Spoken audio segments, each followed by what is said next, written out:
Hello, welcome to Nate Flicks. I'm Nate, you're you, and there's all sorts of horror news coming out today, so let's not delay another minute. Let's go ahead and talk about today's horror news.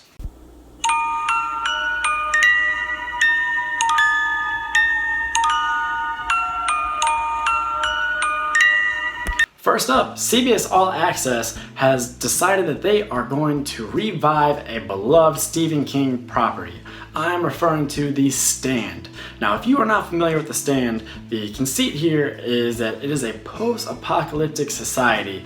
Most of the Earth's population has just been eliminated by this weaponized strand of influenza. I wonder where CBS got the idea to bring about this concept right now. Interesting.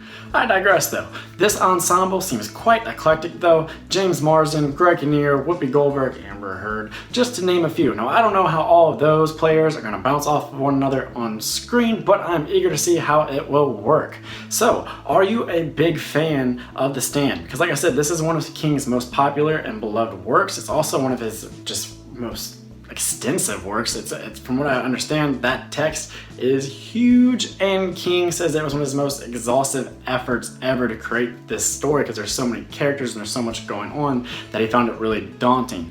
Now, I'm going to be completely transparent. Even though I consider myself a huge Stephen King fan, I have not read The Stand and I have not seen the miniseries, so I've got some brushing up to do. But if you'll indulge me, I am currently working my way through If It Bleeds, the latest Stephen King release. So, if you would like to hear my review and my ranking of the 4 stories that make up If It Bleeds, go ahead and subscribe below and ring the bell. That way you can get that when it comes out. But let's move on to our next story.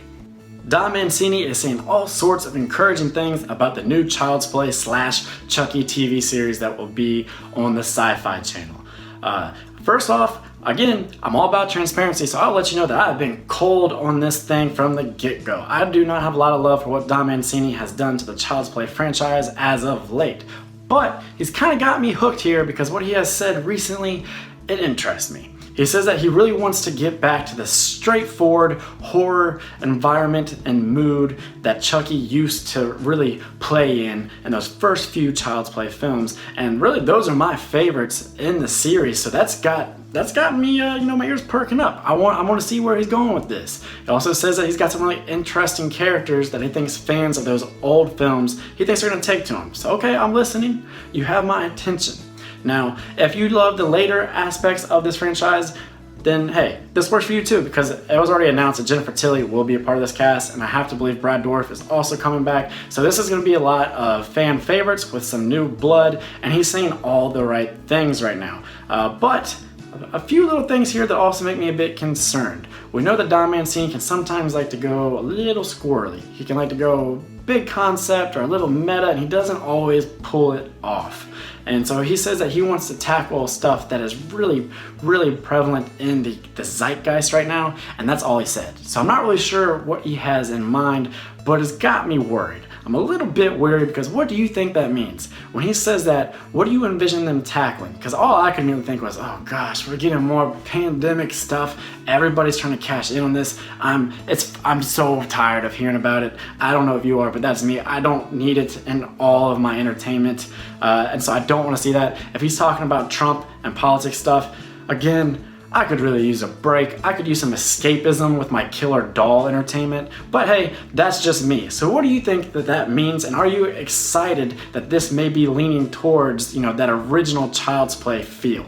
And for our third story, Damien Shannon and Mark Swift, the men who wrote Freddy vs. Jason and the Friday the 13th remake, are working on an action horror Van Helsing flick that is going to reunite 2 Game of Thrones alum. That's right, Jason Momoa and Peter Dinklage are coming together to do a little vampire butt-kicking action. Although, I don't know, is that true? Are they actually going to be kicking vampire butt? Because Jason Momoa is going to be a vampire, and that is badass. I can't wait to see what that is going to be like. I like my vampires big, intimidating, cool, scary, that kind of thing. I'm not really into the posh, coiffed vampire thing that we sometimes get. So I'm really interested to see what Jason Momoa is going to be like as a vampire. And then Peter Dinklage as Van Helsing. Are you freaking kidding me? You have my interest, good sirs. What is that going to look like? I love this kind of twins casting of Dinklage and Momoa. I think that while this is going to be an action horror, it seems to me that you have a recipe here for some pretty good comedy as well. I really like these actors. They're both capable of some really great things. Those gentlemen, you know, Freddy vs. Jason and Friday the 13th, the remake, I like both of those properties, so I think that bodes well for this. And that's really all we have at this time, other than a little bit of a plot idea, a concept, which, and I think this is interesting as well, but here it is. Essentially, Van Helsing, you know, Peter Dinklage, he's a friend to this vampire. He's not out there trying to slay him, but they're kind of in cahoots. They're running this little scam. They have this little fraud where they go town to town and they're like, oh no, look at this big bad vampire. Oh, he's gonna get your little town. And then Van Helsing, Peter Dinklage, he pretends to take down Jason Momoa. You know, he hunts him down, kills him, or at least that's what the town people think. He cashes in, or they cash in, and they move on and they do it all over again. But people have become really scared of Jason Momoa's vampire, and you know, they're getting a little bit phobic, a little bit anxious, and so I guess you get this sort of mob mentality, and they all come after this duo, and that's where everything's gonna get interesting and crazy. So I can't wait to see what's going to happen with this. Be sure to comment below if you are excited about this. What do you think about Jason Momoa as a vampire, or even Peter Dinklage as Van Helsing? I think that is just ingenious casting. I can't wait to see what this is going to be. Other than that, I hope you guys enjoyed this video. If you did, be sure to like, comment, and subscribe. I am Nate for Nate Flick saying that's a wrap.